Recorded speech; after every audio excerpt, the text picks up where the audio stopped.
Afternoon. Hope you dined sufficiently and you're ready for this afternoon session. So this session is really all about restoring as we attempt to discover our communal medicine. And so we are so delighted to have Dr. Godman as our moderator, and I'll have him introduce our panel. Let us receive them with a round of applause. Greetings, greetings, greetings, and thank you, Pastor Rowley. Thank you, and all the leadership for reclaiming the village and restoring our lives together. Excited to be here. Can you tell? I'm bubbling over on the inside. And so when I'm Willie Godman, and I am associate professor of pastoral care and counseling at the Interdenominational Theological Center, and I am the 39-year pastor of the Mount Carmel Missionary Baptist Church, historic Mount Carmel in Duluth, Georgia. And so I'm excited to be here. I've been knowing Dr. Teray for a long time, and Dr. Browley, I'm grateful for getting acquainted with you, sir. And so as we have our participants this afternoon, I invite you all to introduce yourselves and tell us something interesting. Good afternoon, everyone. I am Jamie Edie. Paper might say Jamie Edie Chisholm. I'm okay with both. I am the founder of Thoughtful Transitions, and that's an organization that joins people and communities in remembering themselves whole after loss, transition, change. I'm a death doula and a grief companion, an adjunct professor at the Colgate Rochester Crozer Divinity School and Lancaster Theological Seminary. And all of that's nice, but I'm Alberta Brown's granddaughter. I'm Pauline Bennett's cousin. I'm Salam Brown's niece. And my grandmother Alberta, my cousin Pauline, and my uncle Salam transitioned in 1989, 1995, and 2024, respectively. But they are still three of the most influential people in my life. And so when you meet me, you meet them. And if you never remember me, you will remember them. And I'm glad to be here to talk about really grief, but grief and trauma, and how it has impacted our lives and how we can dream again after we have encountered loss. Good afternoon, family. In order for me to introduce myself, I always feel like I need to start with introducing my ancestors. So if you'll indulge me for a second, so I can tell you who I am. This is for the ancestors. This is for the ancestors. This is for those ancestors whose names we know and those ancestors whose names we do not know, whose history beats in our heart and bursts through in our DNA. This is for the ancestors, for all those who died so that we could be free, for all those who lived so that we could remember. This is for the ancestors, for those stories who were never captured by the written word, but whose memories live in the traditions that we keep, the food that we eat, the beat that we feel. This is for the ancestors. This is for all those Africans held in terroristic bondage and forced to work on death camps throughout the Americas and the Caribbean. This is for the ancestors. This is for my ancestors, those held captive by the Pinkston family in Davison, North Carolina. We remember your names. I remember my ancestors' names as they were passed down as property in their captive's will of 1858. We remember your names. Jude, Nellie, Guy, James, Martin, Giles, Isaac, we remember your names. Jackson, Jane, Bob, Henderson, Saloy, we remember your names. Augustine, Nelson, my great-great-great-grandfather Addison, I remember your name. Caroline, Mariah, Harriet, Simone, Sarah, Charlotte, Nozelle, Alfred, George. We remember your names. Say it with me. We remember your names. We remember your names. Everyone, my name is Dr. Ife Tayo Ojelade. I am a licensed psychologist and the executive director of a healing paradigm that is based in Atlanta, Georgia, and I just want to thank you for allowing me to share space with you today, and I'm looking forward to this conversation. Greetings, family. It is a pleasure to be in this space at this time to engage in this process, facilitating the healing of a people. When I'm in one space, I'm known as Chukwuemeka among the Igbo. I'm in another space, they call me Ayodele. Chukwuemeka means God has done great things. Ayodele means joy has returned home. When I'm in the Gambia, they call me Karamo Naso. Karamo means one who studies and learns and teaches, though they had no idea that that's what I did for a living a life and the work that I have been chosen to do. Also in the Gambia, they called me Keba. My grandfather, Pawpaw, called me Kibby Wibby. I said, amazing how I went and Keba and Kibby Wibby so much alike, and I recognized that who I am is a compilation of all that. My parent-given name is Kevin Washington. My father chose Kevin because of a priest that he knew. And some of the work that we do still deals with the issue of elevation of consciousness. Though I don't know if he knew that Kevin was also an Irish name, and I don't think I'm Irish. But I do know that I'm tied to Karamo, Ayodele. I'm also tied to Sankara. I'm tied to Kairi. I'm tied to all of those that have gone before me. So I submit to you that I'm the founder of Root to Africa, which is about taking people to a space to heal, transcend back into the continent of Africa. It's a longer narrative. I'm also the founder of Nyansapo Empowerment Works, which is a mental health facility that talks about untying the knot. Nyansapo means to untie the knot by the wise. So the work we do then is about untying knots so people can be whole and healed. That's a part of who I am, sir. Moata. Wonderful, wonderful. Thank you all for being here.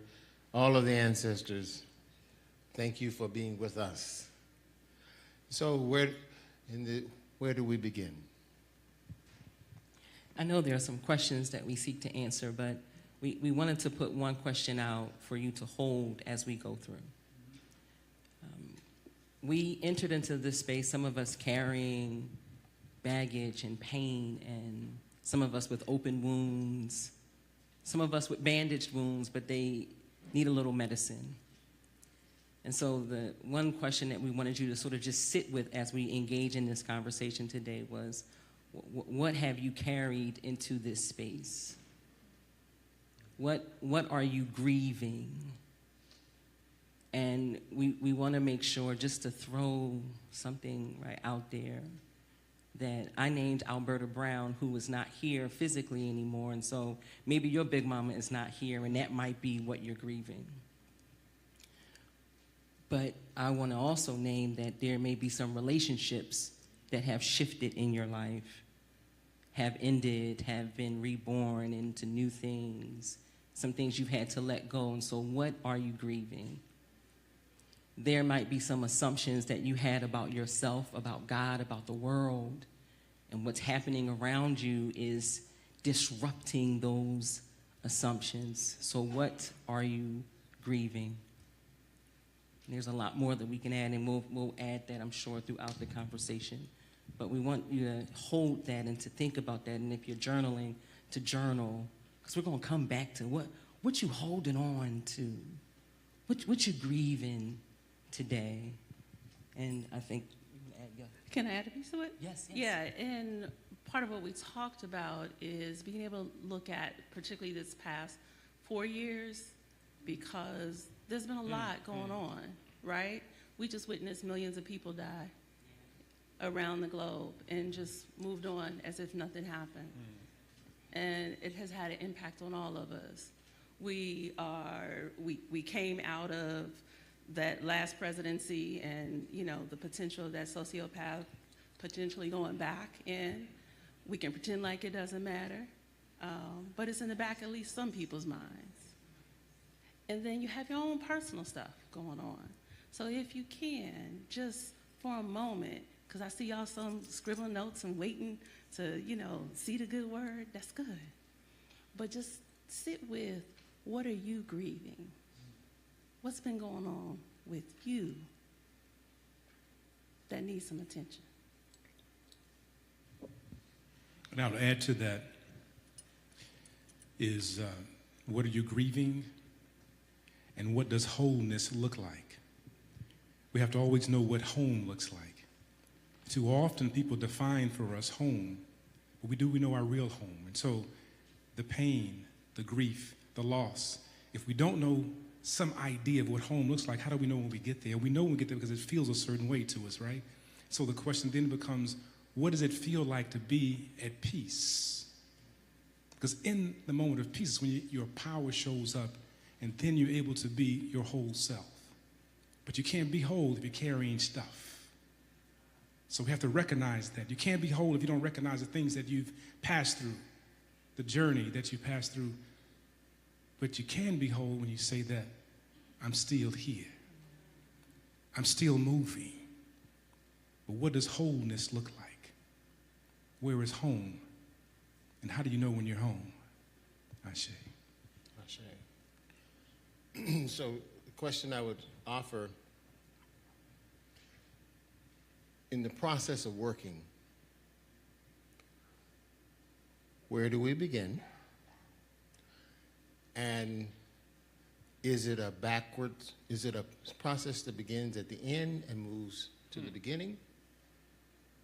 Or is it a process where we go try to find the beginning and move to the end?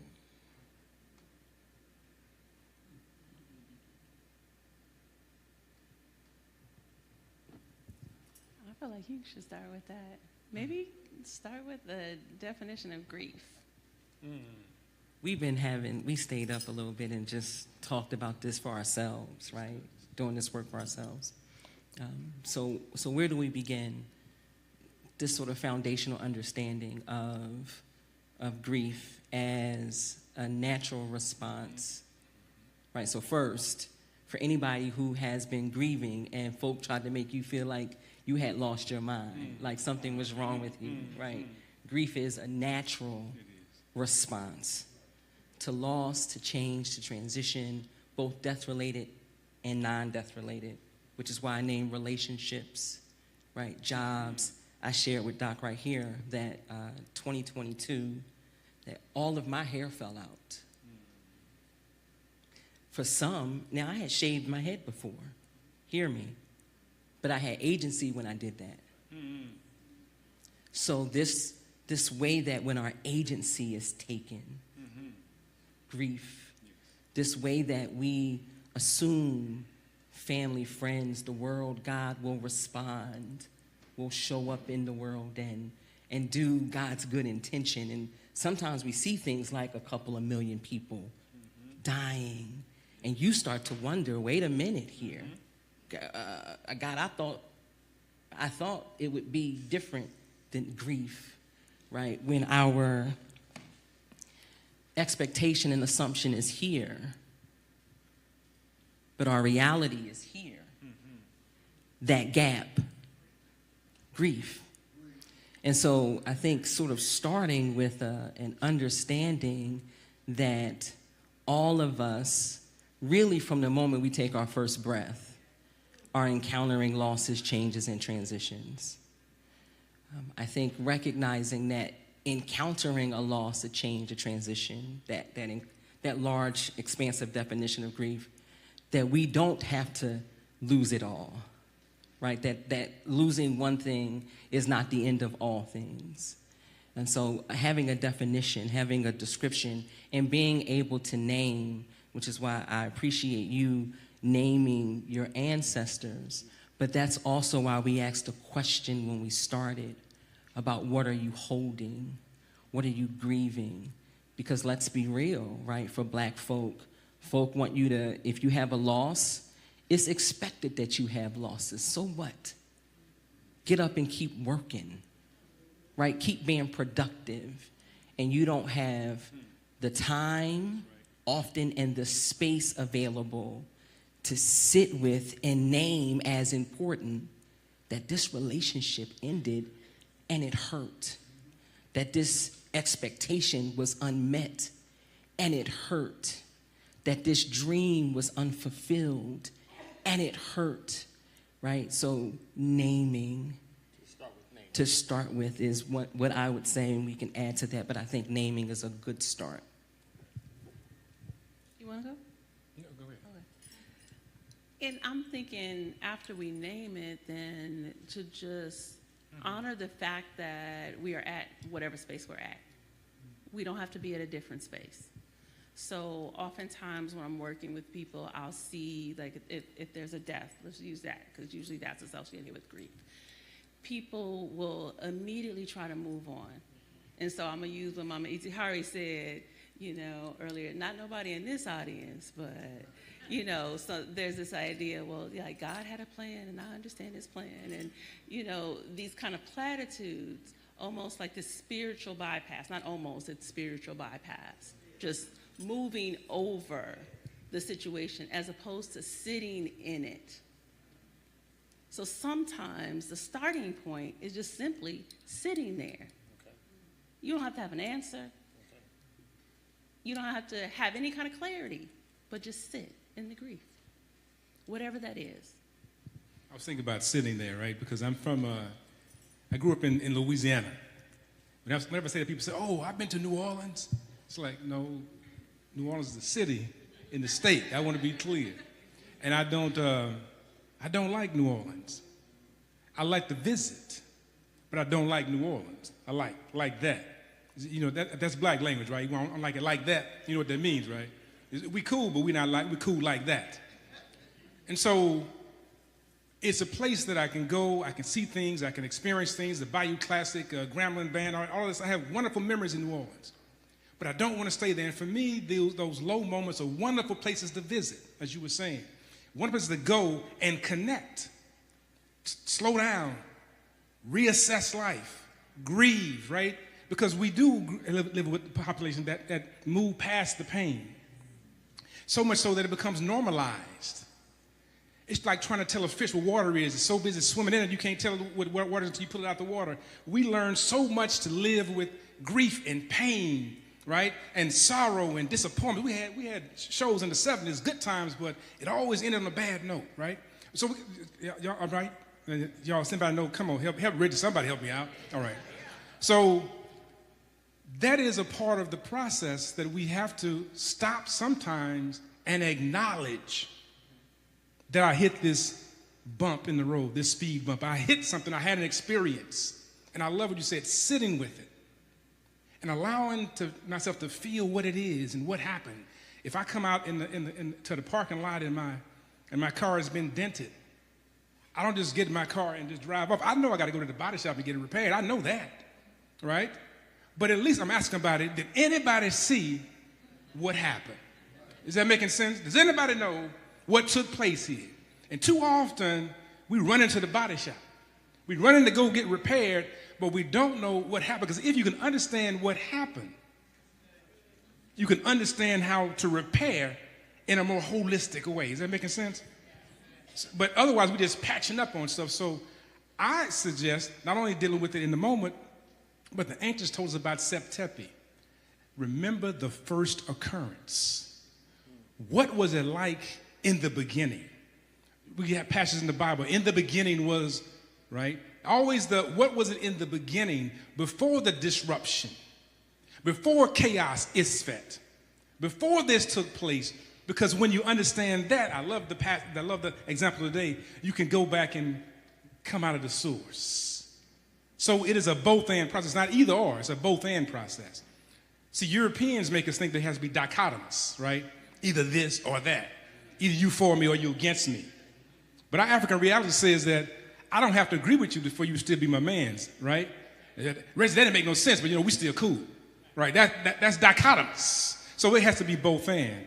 We have to be able to go back in the beginning to understand its beginning, but also understand what's happening right now and know clearly what we are being called forward to do, to be.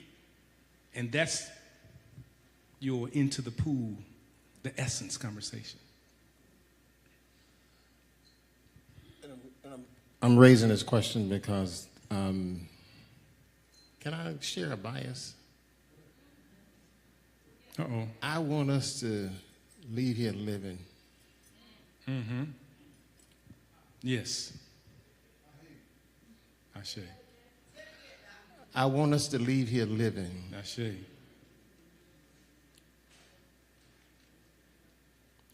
And so, because we have so much information and so guided by so much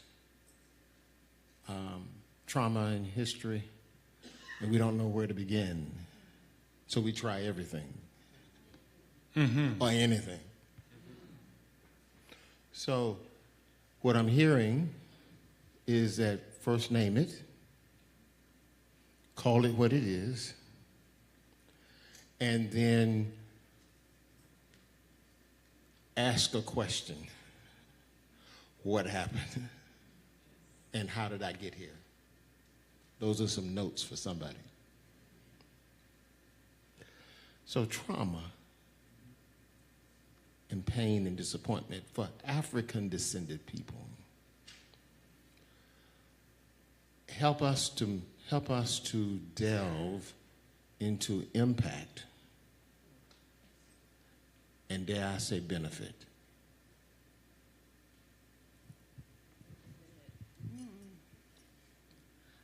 I think first I want to define trauma as I see it. So trauma is going to be the threat to the safety and security of yourself, your family, and your community. I'm going to say that one more time. Trauma is a threat to the safety and security of yourself, your family, and community. And so when we think about that, that means that as people of African ancestry, we are always having traumatic experiences. Because think about all the things that are coming up all the time that are a threat to the safety and security of ourselves, our family, and our community, right? So that's a lot to deal with. So we first have to be able to name it, like we said, and then be able to recognize what is the impact on us. So we don't have to go through that. Y'all give me some things. What are some of the things that we see that are examples of like transgenerational trauma? We see the trauma in the community. Addiction. What else? Somebody throw me one. Suspension and expulsion. What else? Killings. Yeah. So, I mean, we can name a plethora of things that are going on, and I don't think that we should get on that train. We've got that down. What we need to get down is how we going to get free, right? And part of that is going to start with self. So the power that we have is the starting with self. So we know that when we have issues, whether or not you acknowledge it, somebody else done told you what your stuff is, right? We started out by saying, okay, think about what is your stuff. But somebody done told you about some stuff. Every time I go to the doctor tells me to stop eating cheese. And I tell her I'm not going to stop eating cheese. And she just look at me like I'm crazy. I got my stuff, right? So then my question to you is, what is your stuff that you're not working on? You know? Now, it could be the stuff, you know, you got your other stuff over here that you are working on. That's great. But for me, I'm a trauma psychologist. It would look completely crazy as a trauma psychologist if I didn't go and work on my own stuff and look at my own trauma. As a death doula, it would be completely crazy if Dr. Edie didn't work on her own stuff so she could show up and do this death work, right? Dr. Washington, specializes in African American male-female relationships. Now, if he was the kind of person that would lie about being married, that would look completely crazy, right? We would know that he would be untrustworthy. You gotta work on your stuff, whatever that is. And that's the hard part. So we could stop this conversation right now, and I could ask everybody, what's your stuff? You ain't gotta tell me, but are you willing to work on it? Doc, you said something earlier. I want to, because it's what Dr. Fatayo just mentioned. Among the Zulu, it's called ukufa kwa bantu, which means metaphysical illnesses of the people. And you can have a kufu kwa bantu. It actually means a death, right? And the death is that if you have ukufu kwa bantu, it means something has come in and disrupted your essence. So also the things that are happening to us, but what has disrupted our essence, who we are as a people? And so it says that when you have this, you have sometimes one that's called abapanza basifulutele, which is the withdrawal of ancestral protection from the failure to do proper umzambezi or ritual. Now think about what we've been talking about this entire time, right? If you do not do proper umzambezi, you cannot then have the healing. But the Ukufa Bantu says that there's something that happens that, and I ask the question, well, why is it that you can have this thing but still be walking around? It means then that in reality, you can be walking dead. Is this making sense, right? Right? You can, and so it says that the reason you're disrupted is because you're walking dead, right? And so the question becomes, what killed us? What's killed our essence? And so for African people, the greatest element of what it means to be human is not the physical, but it is the spiritual. That's why we say something like, when I call you out of your name, you don't know me like that. You don't know me, you don't, right? But I do know you. Your name is Ifitayo. No, but you don't know me. But what do you mean you don't know me? Because it says that you don't know me in my essence to talk to me that way. It's making sense? That's who we are. And even in the greeting, I love this, right, among the Zulu, because we've been saying it all day, right, all peace, right? Sawubona, right? And one response is Yebo Sawubona. And people say that it often means I see you, which is cool, but the fundamental question becomes, who is the you they're talking about, right? And so when I then study Zulu some more, I know that it comes from a word ubukona. Bubukona means presence. So when I say sawubona, you can say yebo sawubona or sanibona, yebo sanibona means that what? Yes, I'm present, but you can only be present to the extent that you have done proper umzabezi and you were tied to those that came before you, and that you were tied to those around you, and that you were living life so that you can live beyond yourself, right? That's presence. You can't say, yeah, I'm here. And another response to Sawubona is called Shiboka, which means, yes, I'm present for you. Think about that response. It says, Sawubona, Shiboka, yes, I'm present for you. Why? Because you and I are connected in all things. So I'm going to live with Ubuntu, which says that I'm going to live in a manner that's responsible, accountable to everybody around me, because we are the one. Therefore, the issue becomes, who is the village? We are the village. Every time I move, I am the village. So let me jump in with Go that. ahead. I think that's critical, because we say those things, and I hear y'all, I see y'all shaking your heads, and I hear you say, and that's good. How do we take it to the next level? That's right. So when we see somebody in community, and that person is suffering, when we can see that they're not doing grief well, when we see that the trauma is affecting them, how in community do we begin to help them access their medicine, remember their medicine, and begin to heal? That, I feel like we should throw that question out. Yeah, that was one that we had for them. And back to my first question. Where do we begin? Remember I said I want us to leave out here living. I think it is honestly, when we look at that hard stuff, not the surface stuff, the stuff that's in the back of the closet that we don't want to pay attention to, that we don't want to be honest about, and start little by little taking care of that. And it can be small stuff, it can be big stuff. For me, I cuss too much. I cuss like a sailor. I had to remind myself I'm in a sanctuary, I'm not gonna cuss today.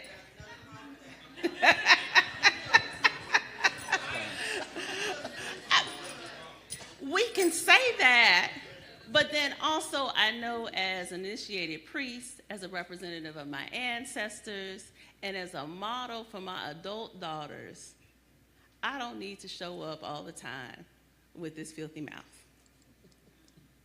And it's been an issue because I've been cussing since I was like in the 4th grade. Third grade for me. Oh, it was third grade? Third grade for me. Okay. Third grade for me. I learned the word in 3rd grade. So that's something that I can honestly begin to work on. Now that's a smaller thing, but it's a thing that when I show up and do that, I'm diminishing part of myself and I'm diminishing the interaction. So when am I gonna get honest about that?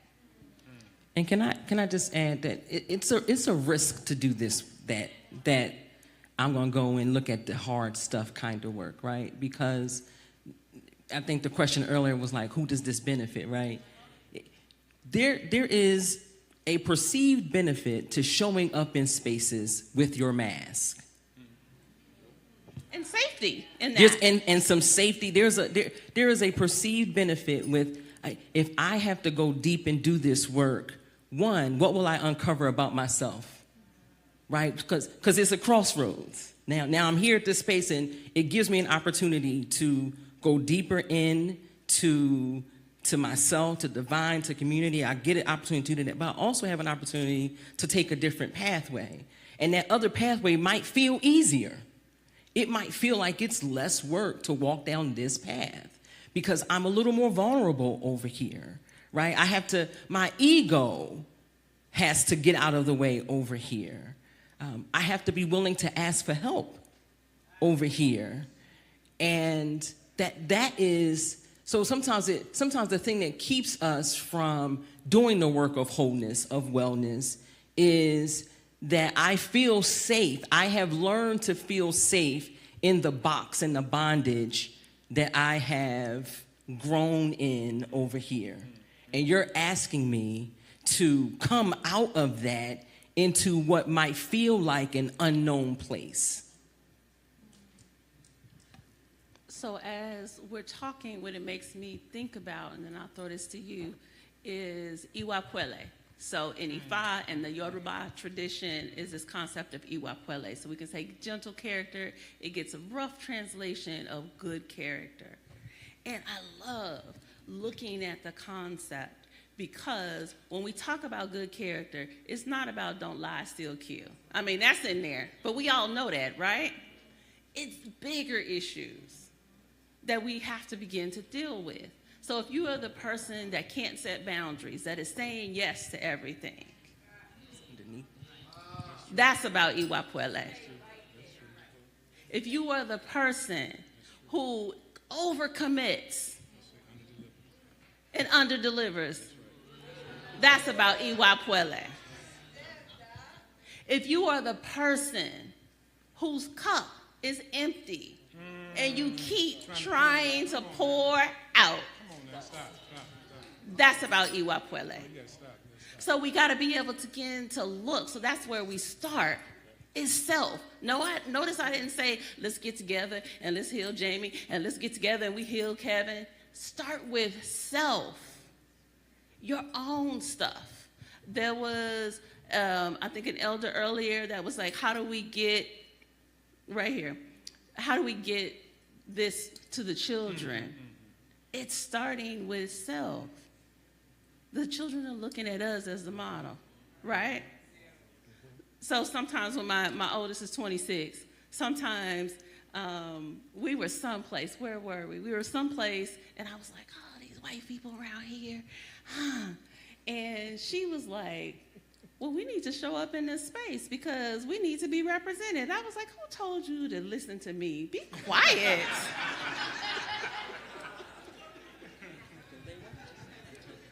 They are watching and listening.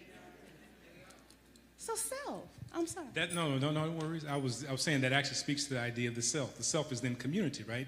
And so among the Zulu, they say umuntu, umuntu, gabantu, which says a person is a person because of other people. I only exist because we're here. As a matter of fact, if I was up here with a microphone in my hand and you all weren't here, I'd just be person in the microphone in my hand, I'd be right, and vice versa, right? If you just sat here and nobody was talking, you wouldn't be an audience. The idea is that we have identity in the context of community, right? And so many times these things show up to show us something about ourselves. And so the self is not only the idea of what we see here, manifested here, but self is also in context with other people. So I love this concept of Ubuntu. That's why the book is called Ubuntu Psychotherapy. Not throwing the book out, just simply saying the concept made so much sense to me that everything that we talk about as folks of Hue, we talk everything's about everybody, everything, right? Everything is everything, right?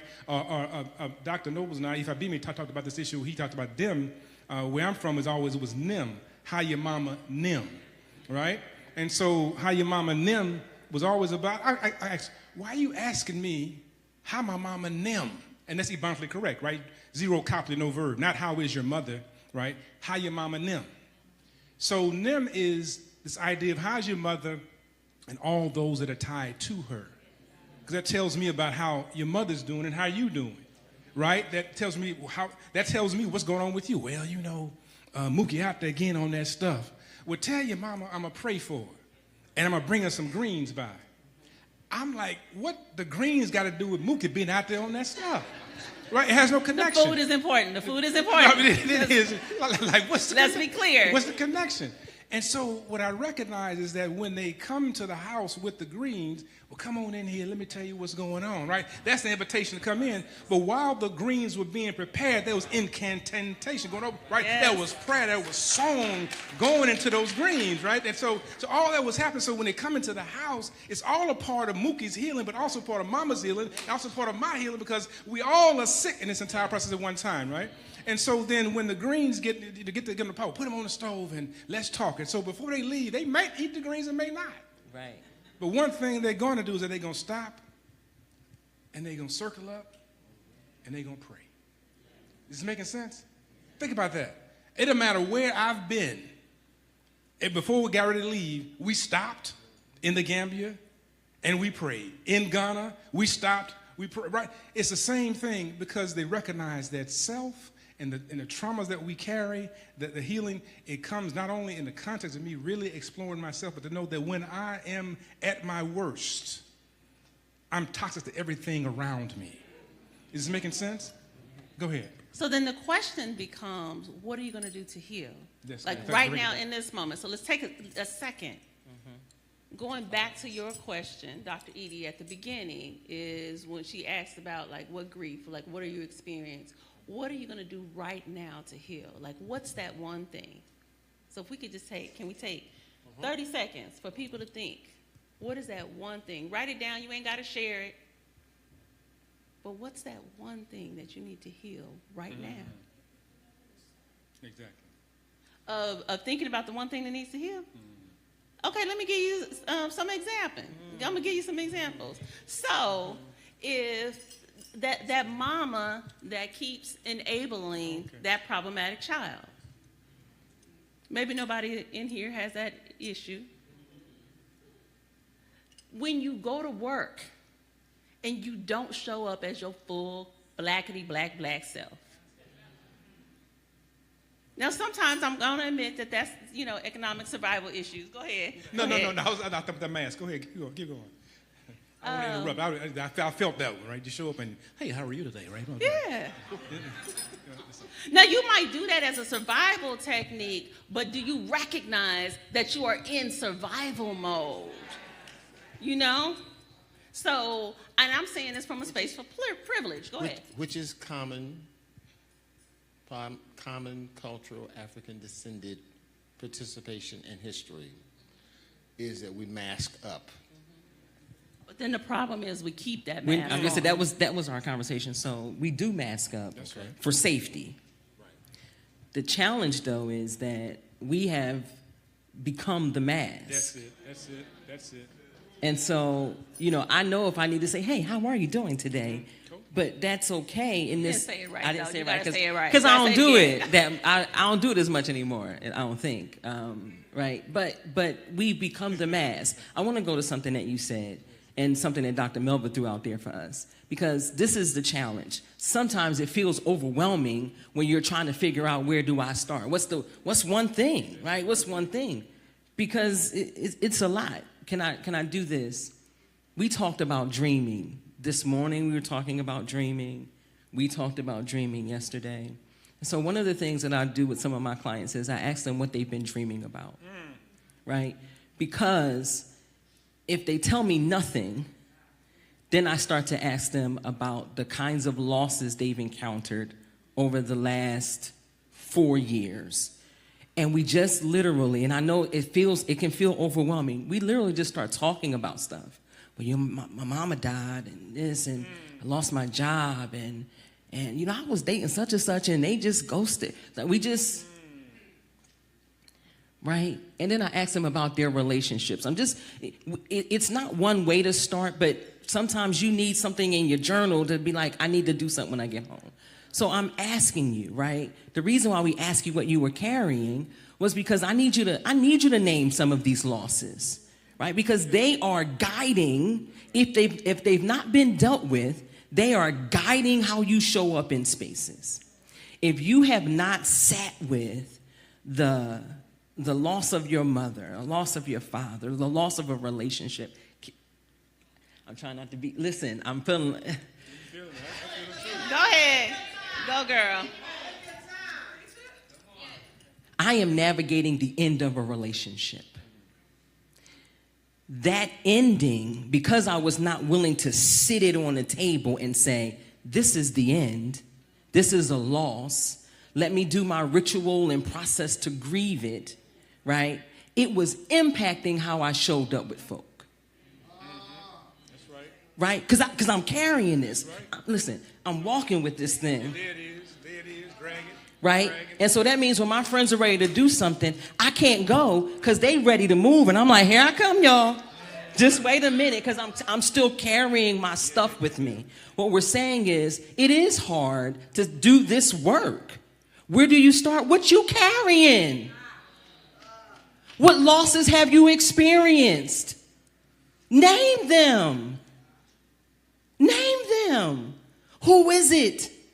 What dream did you have in 2019 that by March of 2020 you figured out was not going to happen? Because some of us had dreams. Y'all know we write the 10 things I'm going to do brand new in 2020 or brand new you, whatever 2020 thing was, right? But we wrote down these dreams and they didn't come. Something disrupted the dream, the relationship, the way we showed. If I can't name that, I might not be able to explore how it's impacting how I show up with folks. So if you're looking for one thing, what are you grieving? What have you lost? Who have you lost? Do you recognize yourself when you look in the mirror? I told Doc last night that there came a point where I looked gray to me. Gray. That I looked in the mirror and I had no color. Because I was carrying all of my losses. I had not sat them on the table to say, oh, this is impact. This is why I'm not showing up at the church house with the folks the way I used to. This is why I can't show up in the classroom. This is why I can't show up with my friends. My color was, I had to put it on the table and stop. Let me get these masks off, because I'm trying to show up in a way that ain't me, that doesn't acknowledge that I'm still carrying pain. Let me take this mask off. And Dr. Melva tell you, I just took the wig off in the Zoom. That was the start of it. To be myself, to acknowledge I got some wounds, but I also know I got some medicine if I'm willing to do the work. You got a name. Doctors told you, you know some of the stuff you carrying. Name one of the things. I want to show up in my relationship differently. Okay, let's talk about what might be keeping you from that. I'm going to stop and pass it. That's it. That's real. Can I breathe?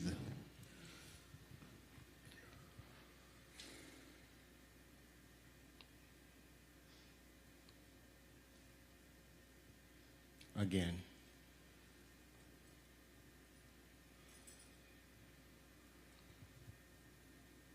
Feel all of that in the back of your neck, the top of your head. Feel your sister who just shared.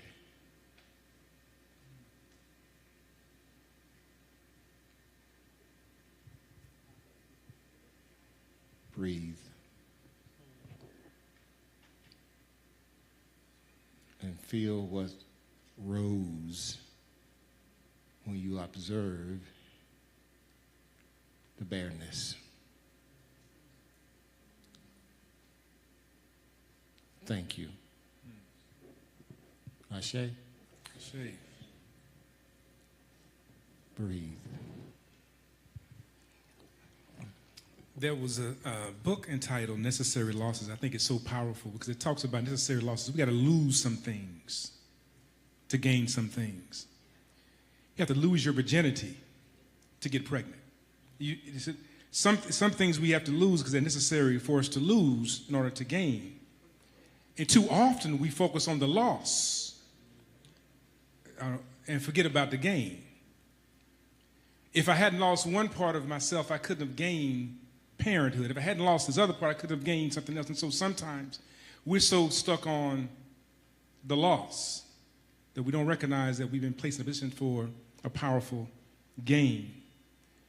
As a therapist, I was with a particular person who had never, and I love how you counsel conversation about what are you carrying and where do you start, because she did not know where to start, what was really going on, just know that there were some issues of sexual trauma.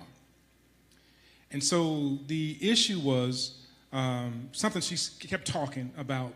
Yeah, my grandfather, I mean, my father was a dark man, and his mother was I'm the darkest person in my family, and so my grandmother was ugly. I said, hold on, pause, wait, back it up.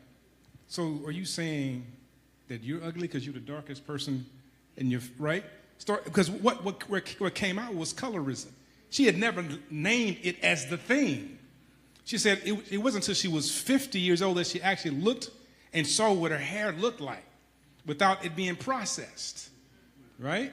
So it got down to the point where you said that where do you begin? She had never identified that she had diminished herself in the context of others because of this intergenerational trauma of not being good enough, and that led to this other issue of rape and incest. Because I said, hold on, you tell me that your mother had these two children that were lighter. Yeah, well, she came from Alabama, and so their father was a white man.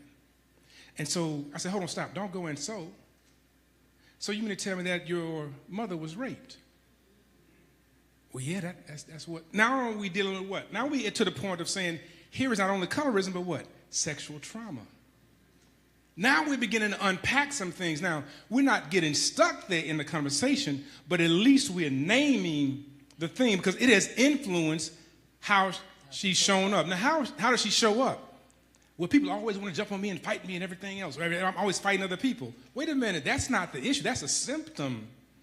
This other stuff is the cause. We live in a society that loves to give us medication for the symptom due to the thing, right? The box says what? This is for the symptom due to the common cold. Give me something for the cold, right?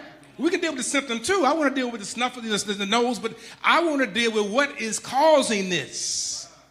And too many times we don't go and deal with the cause. And so, yes, she shows up as a belligerent person. Yes, she shows up as a person who can't establish firm relationships. But what is creating that, that's what's been said here, is what are you carrying that you haven't stopped to identify as the ish in your life? I almost cursed, but I said it a different way. What is your ish?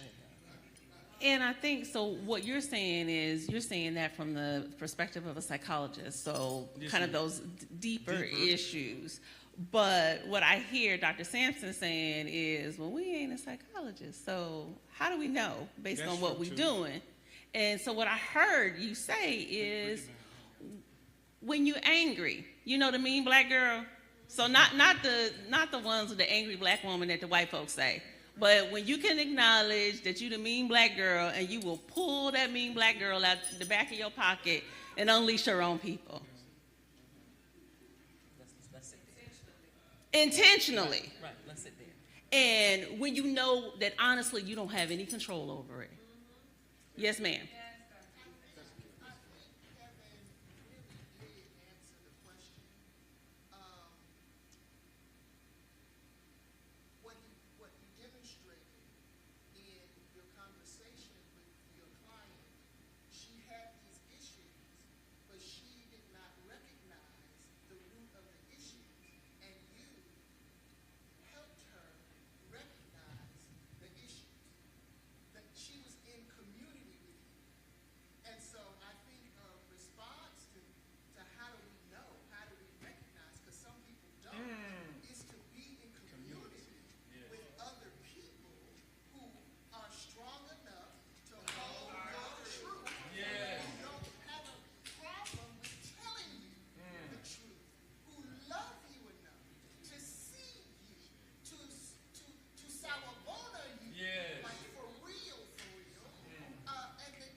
One of my good friends told me one time, she said, Lynn, now Lynn, that means that we was in the projects, right? This was that long ago.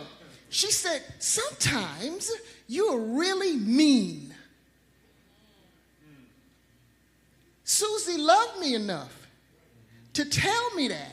She was not intimidated by me, by my anger, right, by my meanness. What that did for me was help me to, oh, shoot. Why am I this way? Why am, and to really take a look at my life and how, and so I discovered some things, but it's because she said that to me. So that's really all I wanted to say. It's a community can help us. And then my question is, when we're in community and the community says that they're going to hold us accountable, but then they don't, then what do we do? I mean, yeah, but I still think that that's something that we need to struggle with. Of when you're in community and that community either doesn't feel safe, so you don't trust the people in the community, or the community, for whatever reason, put people in particular positions don't get held accountable. And if we want to call it, oftentimes our brothers don't get held accountable for problematic behavior when they're in leadership positions. Period. Excuse me. I'm sorry, my hand is raised. Wait. Melva, let's go here and then we're going to come back to you. Yes, sir.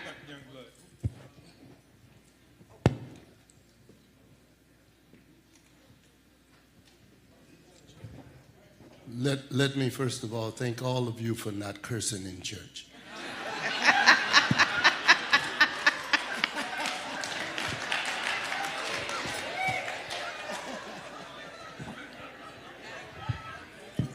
Thank you. Thank you. What is it? Is it Lee? Lynn. For me, excellent theory that we're going to have to heal one another.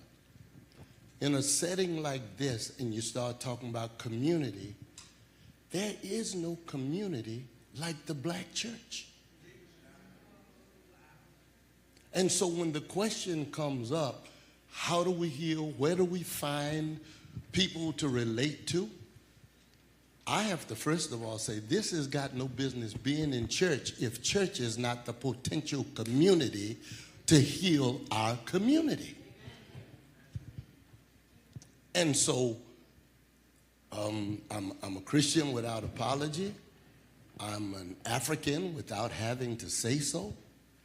So forgiveness and love are the ways to go. And I get that from this man named Jesus. However, it was said in the earlier session that the reason the community is jacked up is because it's made up of jacked up people. And we have taken patterns to be community from the wrong community. But the church has to recognize, insofar as I'm concerned, what it really means to be Christian and community. Not to work out your soul salvation over against everybody else. We all have sinned and come short of the glory of God. So therefore, we got to deal with our own stuff. And when it comes to people like me, Dr. Brawley and other Christian leaders, what I learned from the late Dr. Gardner Calvin Taylor is that we have to come to understand that our shortcomings are really our transcripts into the lives of other people who have shortcomings. We cannot in our pulpit stand 6 feet above contradiction. I think that ultimately the reason for the incarnation is that God is such a great and loving and merciful God that God loved us so much that he came down to where we were to operate on our level to show us that the gravity that is connected to humanity does not keep us from rising. And that's what the resurrection is also all about. So in a setting like this, I think each individual church member has to say, now, am I in church because I've been forgiven, or am I in church because I'm already holy? Thank you. And somebody mentioned church hurt. And as Dr. Melva, thank you, Bishop. As Dr. Melva, I know wanted to say something.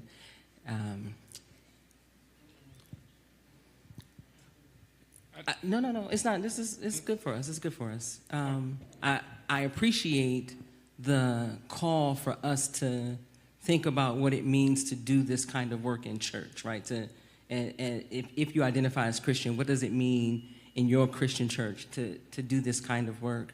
And when we think about one of the things that we can do differently, one thing that I think our churches can do is you talked about spiritual bypassing earlier.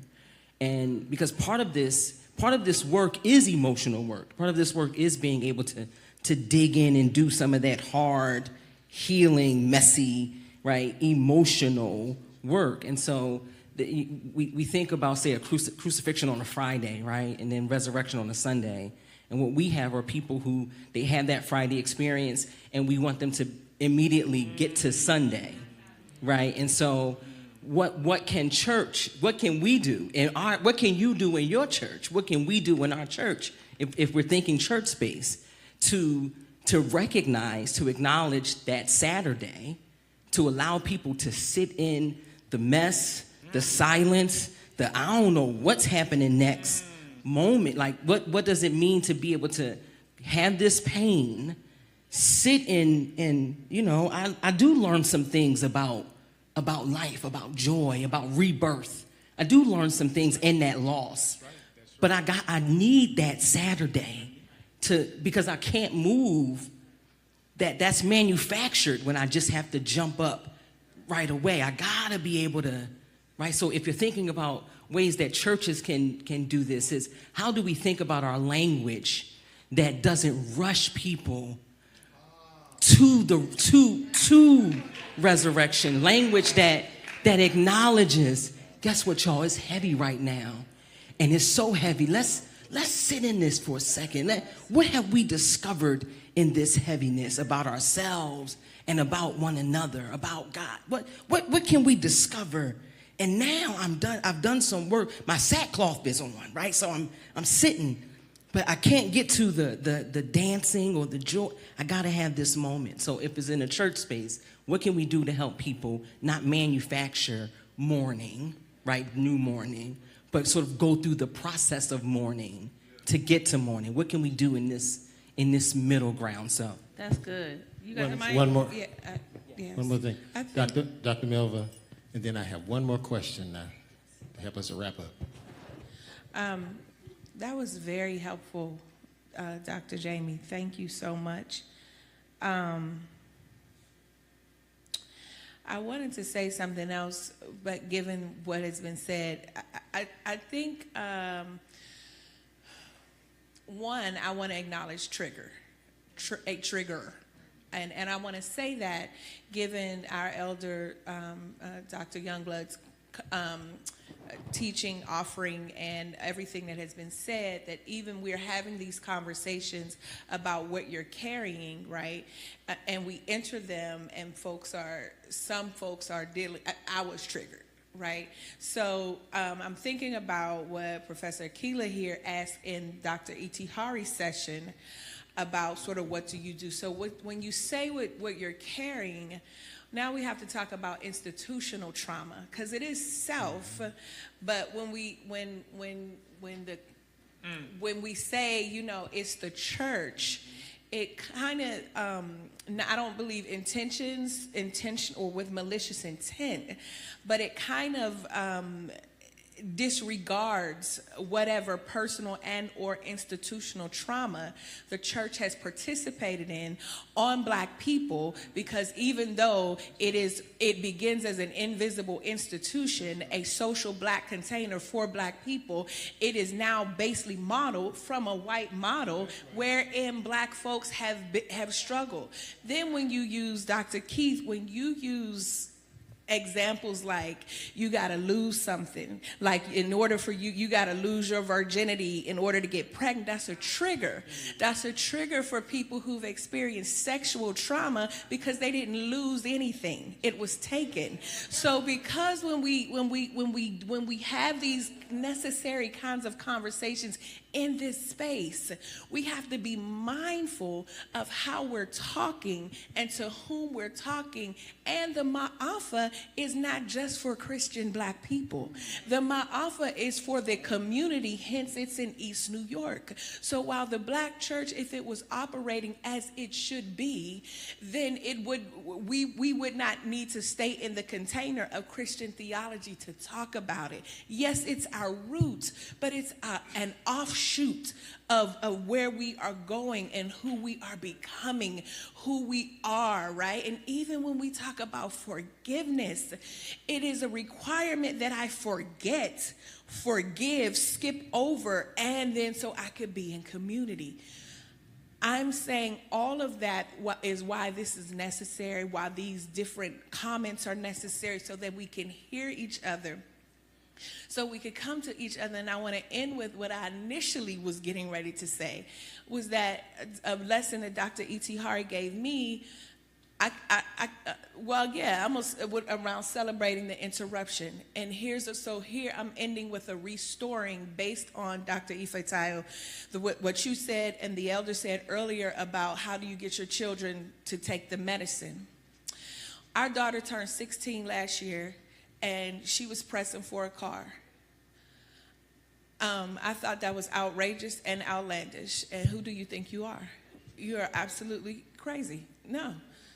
And once I got the press and talked to Dr. Torre, she helped me to understand that. You know why you saying that? I was like, yeah, because she got to work for it. Like, I didn't get a car till I was grown, like in my very grown years. And she said, what you're missing is you need to be celebrating the interruption. Celebrate the interruption, that she sees this as a possibility, that she doesn't that she's not living in your toxic inability to see. She's not even that she never even thought that she couldn't. She never even thought that this was a limitation. The fact that she's like, oh yeah, so and she wasn't saying it, like from an entitled place. It was just an honest question, but it triggered me. It triggered me like, girl, we don't get cars in this family. My mama ain't get a car until she was in her 50s. I didn't get a car until I was in her 30s. Girl, who you think you are, 16, gonna get a car? You got us messed up. You're gonna get on this bus like everybody else in your family, and you're gonna be fine. Until I had to recognize and restory that narrative, to acknowledge what I'm carrying was not only, if we can be honest, it was a little envy. I was a little envious. That right I was there. a little envious that at her age, she had the background and the support that I did not. Right. Ashe. So just thank you all for this conversation. And that right there is an example of what I'm talking about. It's those things that you don't want to necessarily acknowledge, but you need to. That's it, right there. So what's it like? Help us grieve the loss of mask and trauma.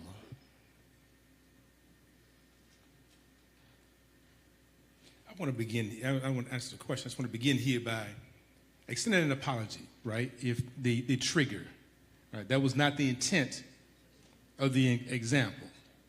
And I want to also extend that not only does this, the more I do this work, and as people become more forthcoming, not only do females have this issue of sexual trauma, but there are many men now coming and saying, this too has occurred, right? And so we all have the issues that we have to deal with, and I love the conversation.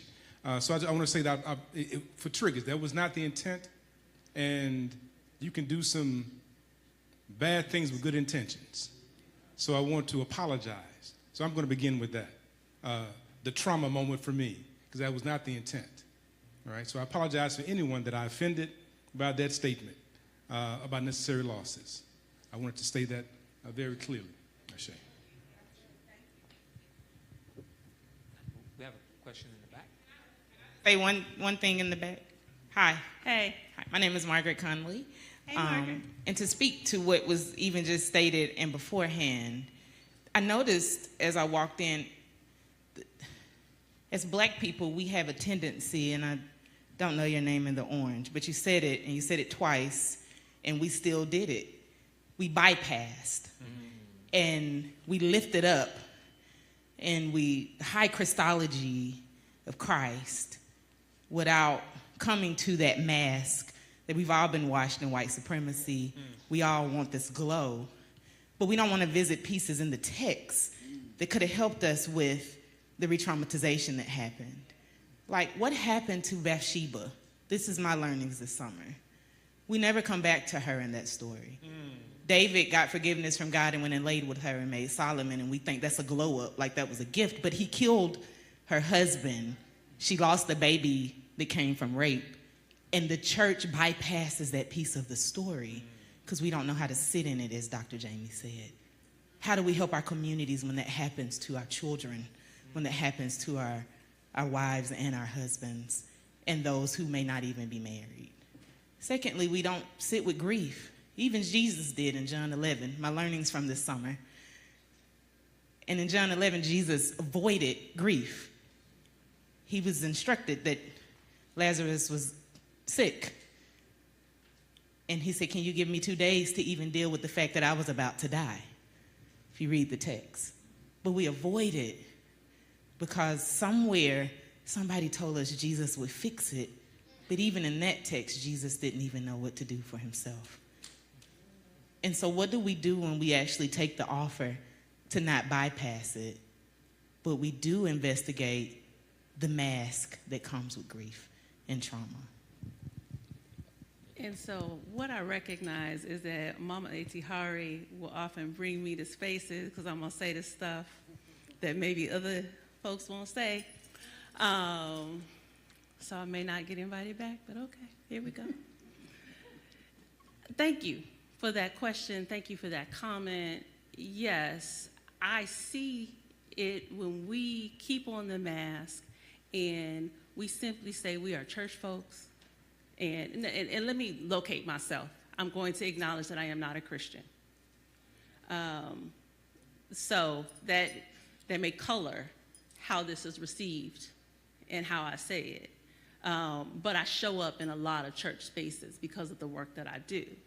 And I am often seeing our people struggling with taking off that mask and honestly dealing with ourselves and the problems that manifest from living in this system of racism and white supremacy and patriarchy. And so particularly, if I call it out and I say, well, sometimes we got brothers that we love, but they have issues and they are problematic. If I call that out, then people say, yeah, I see some head shake, but then, okay, next. What's the next thing on the agenda? If I say that sometimes it's that lady that is leading Bible study that is problematic, because she's going to show up every Sunday, but she mean to the little kids. And she always got her Bible. She can tell them stories, but she is mean. And we pass over those things. We talk about forgiveness. And I say, and let's also talk about accountability. Let's talk about taking personal responsibility and making restitution. Let's add those things to it. So if we're going to do this work, we got to do it and add some stuff to it and not just move forward, but we got to sit in this for a second. Yes, Reverend. I just want to ask a clarifying question. Are we conflict avoidant? Absolutely. And I won't call you out on your stuff if you don't call me out on my ish. Absolutely. And one of my girlfriends, who is a proud black Catholic, it's white supremacy all the way. One of my girlfriends reminds me all the time, because we don't travel well together. I ain't gonna call her name, but we do not travel well together. Every single time we done gone to the continent, we get into it. And then we'll be there for like a week, and at least 24 hours we ain't gonna speak to each other. And what she always reminds me is that conflict does not end relationships. That's gonna be my girl till we both go to the grave and beyond. But we're gonna get into conflict. If we travel, that's gonna happen. And we have to recognize that we can have conflict, and you said it earlier, we can have that conflict, and we can still be in relationship with each other. Can you then, as a follow-up, in the reclamation of the village, how do we create processes when there is conflict in our context that the community ensures that these issues get addressed? How do we do it? Or do we bypass it? No, not that. I got it. Oh. Okay, so we have to keep putting together events like the Alpha Suites that allows the community to come together so that if things are said or heard, we can actually say, stop, let's address that, right? Bishop Youngblood mentioned about the valley, that's the valley moment. I mean, it's in the Bible. It says, yea, though I walk through the shadow of the valley of death, which means that it implies that you're in a low moment. It's acknowledging, yes, I'm in this space. So we have to have these events, activities. The idea of Umzabezi ritual, when things are called out and people notice them, and we come together and look to address it and not skirt past it, whatever the it is. And not use, again, scripture and other things to kind of skip over it. I don't care whether we're using scripture from the Bible or the Tahotep or anything else, right? We want to skip over it and not deal with, here is the thing, right? And for each of us, there is a thing, and that's what's been we were reminded of. What is the ritual, I think, is so critical to help us deal with the thing, because that's also because when I have to go and I set up a shrine or an altar, when I set that up, I'm having to deal with the issue while I'm setting it up. I'm acknowledging some stuff in the process. When I select a certain candle or have the water or have the minerals there, it's something I have to do. When I went down today to the room, the meditation room, and I visited them all, and I went to the Shrine African Meditation Room, my stuff came up in that room. Is that making sense? When I was in there, I sat there, I got quiet. We don't do that enough. To say, listen, but the issue is that when we hear it, what are we going to do with it? My grandmother say, what is we going to do? Right? When you hear it, what are you going to do with it? And so I think then that spaces, acknowledging it within ourselves, ritual, we set them up, whatever those rituals are. Also, community, understanding simple things like eating, but I can go ad nauseam as why that's important, because we know that also when we are under stress, certain neurochemicals are released, and therefore we have anxiety, other things that happen, so we don't know how to even talk to each other. But even more importantly, can we look in the mirror and have a conversation with ourselves, right? That's the healing part. My brother has a statement. I don't know what it is, but thank you. A wonderful conversation. I'm taking a lot from it all. I heard words like accountability, personal responsibility, and making restitution. And the word I didn't hear that comes to mind that I just want to bring up, it's related to all these, is complicity. I am complicit. I am part of the hurt. I hurt you. I'm apologizing if I hurt you. I hurt you. I see your pain. That right there. And the difficulty, though, as a black man, I'm having a fight with my sister right now, so this is really hitting me.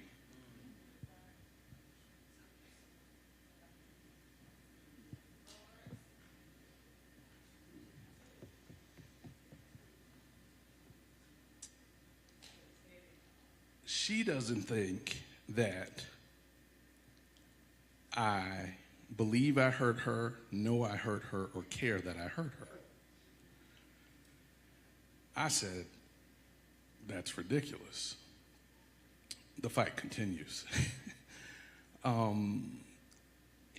Two things are coming to mind. I'll make it quick. One is just, it's so important to do the self-work, yes, but what y'all are talking about is actually with the other person. When you said having the fight with your friend, you and your girlfriend, can we black men and black women, can we find a way to constructively, quote unquote, fight through some stuff? That's the work. That's different from a ritual of me being by myself, looking at myself in the mirror. That's me being a person in front of her, her being a person in front of me is very important. But I want to put out there that I think in addition to these things, where my eye for the performance comes in is if we can dramatize those fights beginning, those fights occurring, and then the healing afterward. We are re-dramatizing us hurting one another without dramatizing, acting out what it looks like to admit I'm complicit, to cry together, or for men to come around me if I've hurt a woman and check me. Where are the images of black men checking other black men who have hurt black women? Where are the images of black men checking other black men who have hurt black boys? Where is that in church? I don't know where that is in the Bible. This is where I will go back to school and go to my Bible and sit in my room and read. But complicity causes me to stop, and I feel so guilty that I'm complicit, I ain't gonna do nothing. No, I ain't gonna say I did it. That's me speaking as a human being. Yeah, I did it. Yeah, I know I was wrong. My instinct is to hide. My instinct is to run. And my practice is to hide and run, so I'm good at it. Complicity is something we got to deal with. And don't imitate white people because they doing it too. And can we got about 5 minutes. Yes. Good afternoon to the panel. Very enlightening discourse. I have a question. I noticed repeated mention is made of the fact that we should sit in our grief. And, I truly believe that there is an appropriate place for that. The question that I have is, what determines the length of time that you sit in this grief? And for the people who are in your life, who share your life, like close people who might be a spouse, a child, at what point is it appropriate for them to intervene and say, listen, enough of that sitting in your grief, get up, get your act together, and get a move on with life? At what point does that become appropriate for them to intervene?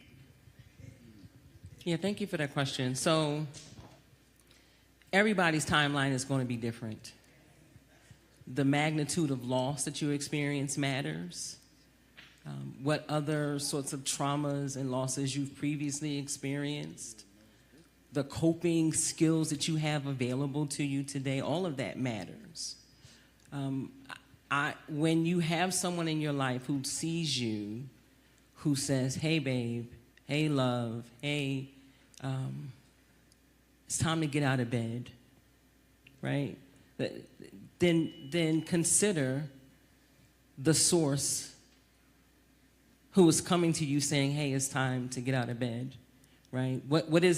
Who does that benefit? Who is that time to get out of bed benefit? Because some folks will want you to get out of bed because you are ticket maker number 3, and I need ticket maker number 3 to continue making money, right? So this idea that you are sitting in your grief, and let's talk about and I'm gonna be fast. Sitting in your grief does not mean you are inactive. It does not mean that you are sitting at home crying all day. That's not what I mean, or I would even say what we mean by sitting in our grief. Sitting in your grief means that you are acknowledging, right? You are not pretending or spiritual bypassing the experience that you have had. It is real. You acknowledge it. You're willing to confront it. You're willing to move through your process. But sitting in your grief does not mean you get to be nasty to folks or even, disappear on folks. Because I know that when we experience loss, one of the things we do, I've done it, right, is I isolate. And so, yeah, maybe there's a minute where I need to be in my bedroom by myself doing whatever. But then it doesn't mean I get to stay there, right? I'm still grieving. I'm still part of a community, even though this is my loss, maybe, right? Because I've had a loss, then you've had a loss. So it's also about being in community. Sitting in your grief does not give us the space to not engage life. That's the whole idea of recognizing that because I've had a loss, it does not mean the end of all things. It is acknowledging, yes, this relationship has ended. I'll name the relationship. And you know what I learned? I learned how to honor my boundaries better, right? So here's my loss. I'm sitting with it, and I'm pulling the wisdom and the medicine from the experience so that I can carry it forward. But sitting in your loss does not necessarily mean that you have isolated and withdrawn from the world and are sort of just sitting back here. It is acknowledging fully, not pretending that it didn't happen.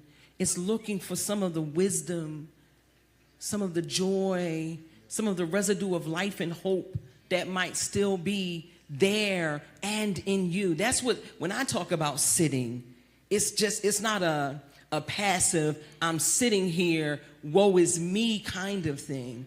It is, I'm willing to deal with, I've had this loss and it hurts. And I learned something, and I'm gonna try to take another walk today. And maybe I only took 2 steps, but I come back home and I nourish myself. And tomorrow I get up and I say, I'm gonna try. That's what sitting in it for me means. So I hope that answers, right? So, but who comes and says, love, get up? It's time to get up. Who's the person that's saying that to you? Because I trust some folks to come and say, Dr. Irie asked me, you ready to get up? Doc, give me a couple. I'm almost ready, right? I trust her. I know that her asking me, am I ready to get up, is not to harm me, right? So it's who is asking you to get up out the grief. If we've not built trust, I might be a little skeptical. And then spirit speaks. Right? Have you ever noticed that one day you like, you know what? I'm getting up today, right? It's because I'm willing to listen to the wind blow that might say, get up today too. I hope that answers the question for you. Can we breathe deeply and let it out?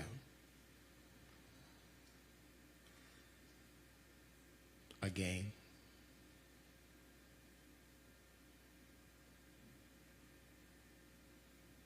And let it out. Ooh, this is so big.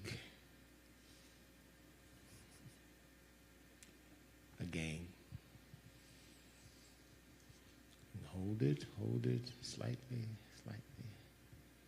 and push it out, push. Thank you, sir. Let's give a big hand to our panel guests today. Thank you so much. One more time. We can do more than that.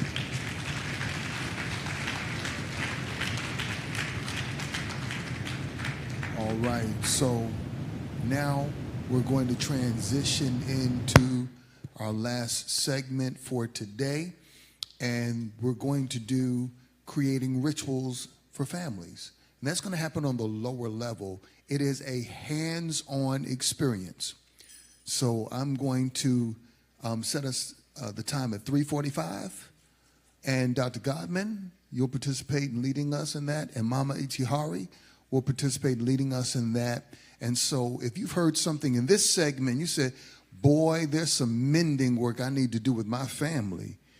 The next session is for you. Don't forget, tonight, 7 p.m., the Ma'afa Suite, In Search of Home. How many saw it last night? Oh, you can already testify. You could testify. It was a wonderful experience.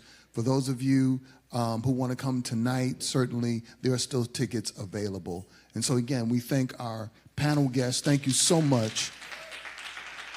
And feel free to engage them one-on-one. Engage them one-on-one. They are experts and practitioners of the first magnitude, and we're just grateful to have you on our campus today. Thank you for participating in our 30th commemoration. Thank you. Thank you. All right. Blessings, everyone. See you downstairs.